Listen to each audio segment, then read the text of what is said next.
నమస్తే KSK TV news కి స్వాగతం. నేను రియా. ముందుగా వార్తల్లోని వివరాలను గుత్తి సిడిపిఓకి వినతి పత్రం అందజేసిన అంగన్వాడీ కార్యకర్తలు. Reporter KSK Sunil.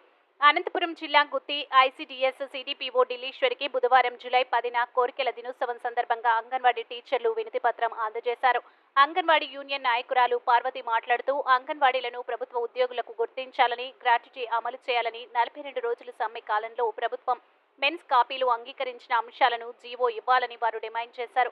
సిడిపిఓకి వినతి పత్రం అందజేశారు. ఈ కార్యక్రమంలో యూనియన్ లీడర్స్ శోభారాణి, నాగరత్న, పార్వతి, గంగా, లలిత, అరుణ, రామాంచినమ్మ, శారద పాల్గొన్నారు.